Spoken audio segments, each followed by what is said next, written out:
So this is going to be a video for people who are just starting out on Photoshop. So if you're not brand new to Photoshop, then you probably shouldn't need to watch this video. So when you first start out, this will be blank. This image right here won't be here, obviously. You want to click File, New. And so obviously you want to have your name. We're going to call this Graphic Design. I'm just going to call it Photoshop Part 1. So that's the name of this video, but you can name it whatever you want. If you want to print something out and you're making like a poster that's 8.5 by 11, you can just do US paper. What I usually do is just change it, the aspect ratio, and I usually do the screen size, so 1920 by 1080. But if you're doing like a picture or whatever that is a profile picture, then that would be 1500 by 1500, or if you want to go really big, you can do that. This is what I usually do. RGB is good, and you want the background to be transparent because you're gonna make all this background stuff, so you won't need a color to be there. And that's good. You click OK, and it'll create a file like this. So if you can look closely, it's checkerboard, and so that's how a blank translucent background looks like.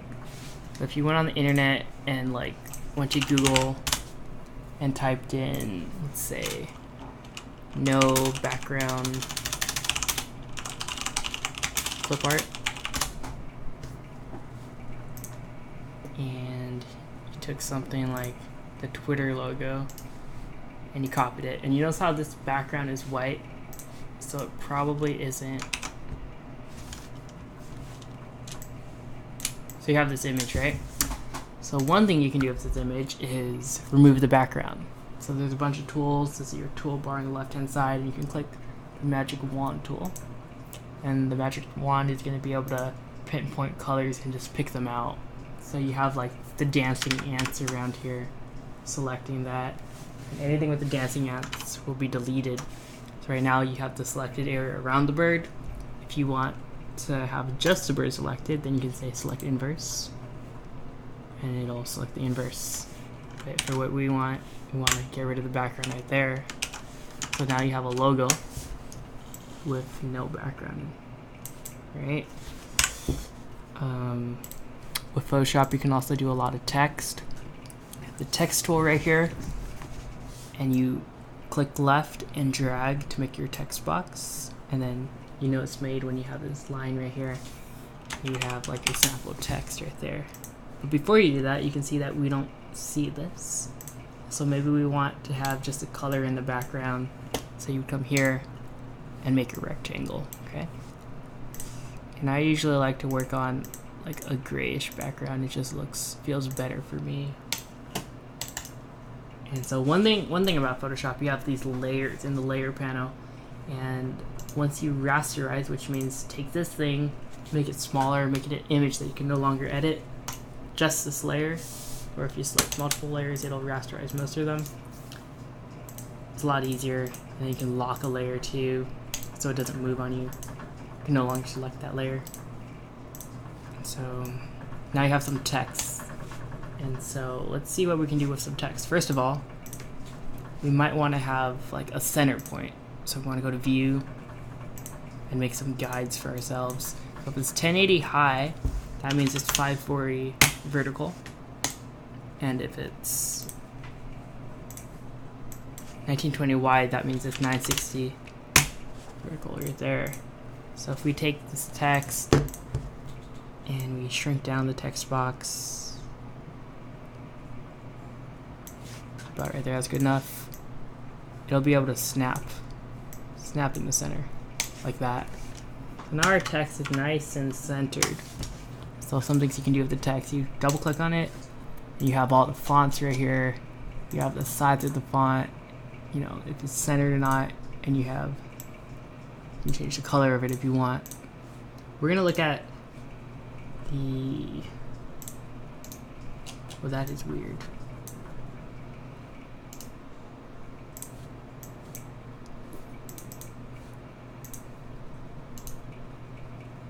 Why don't I see properties?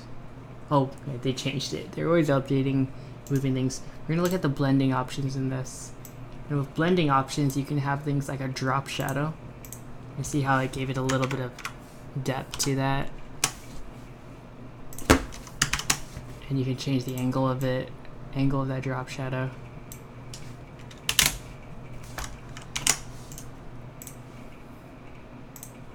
And then you can do the size of that shadow, the distance that it drops. You can also do outer glow, so that way there's some type of glow on the outside of the text. You can do inner glow, which means it's gonna have some glow on the inside of the text.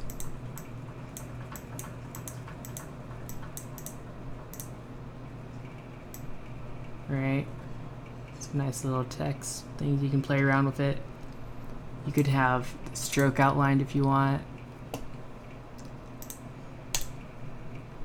If you want a different color overlay, you can do that.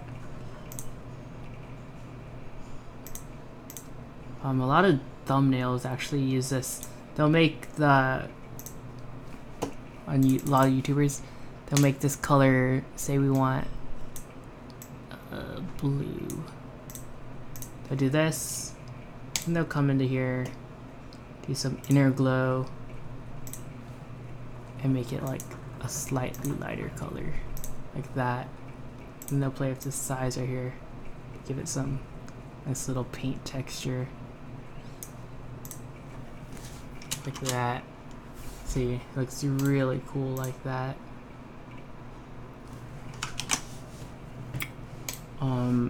So yeah, that's really cool text. I like it already.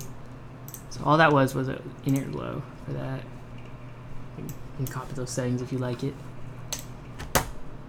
If you have the extended version of Photoshop, which I don't have, you can make 3D text. Or probably have videos like in specific designs, how to make text. That's the basics of text. If you have like an image, let's look up like Brad Pitt, right? A lot of people on Photoshop, maybe they like to cut heads out. You just drop it in there. Right, and so you can try to use the magic wand, but most likely it won't do it right.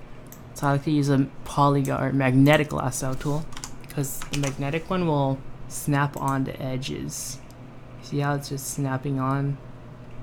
Right, it'll just automatically grab it for you. You have to go a little bit slow. Not the most accurate, but it's definitely a lot easier than cutting it with your pen tool.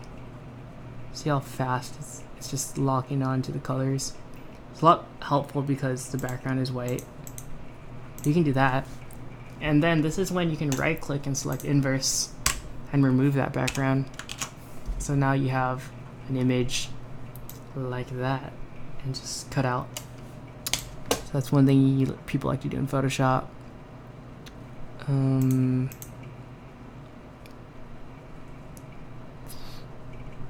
Some people like to resize stuff, and you want to resize like by choosing the layer and pressing this.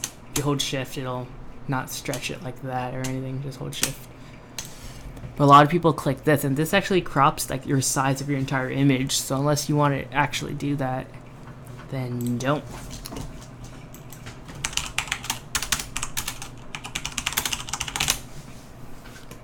So these are like some modern design colors that modern websites like Google and stuff will like to use.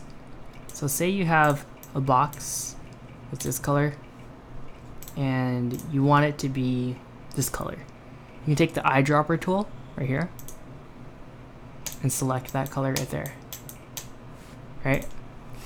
And so it's kind of tricky because now you have to go to the rectangle tool to be able to select that rectangle and click that recently used color.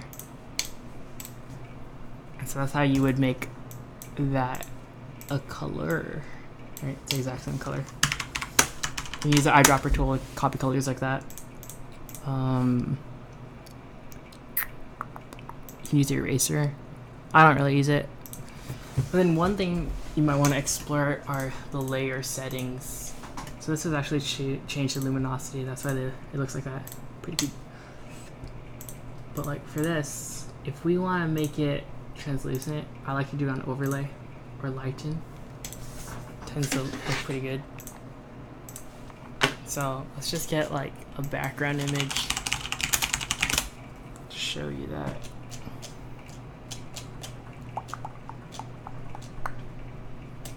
Let's just take this free motion background. All right. So you take that and you can put, you know, you have that text over it. You can also have this Twitter icon and play with these settings right here to get a different look rather than just a plain look over that. It looks a lot cooler. When you have an image like this one, you can play with the effects. You've seen it in my other videos. I like to blur things a lot. I use a Gaussian blur, and it just makes it look very cool. You can use this as like overlays to make the colors change. It's very useful. What else? I've already talked about layers. Yeah, I think this video is pretty long, so we will end that as part 1, and I will make a part 2 to this video.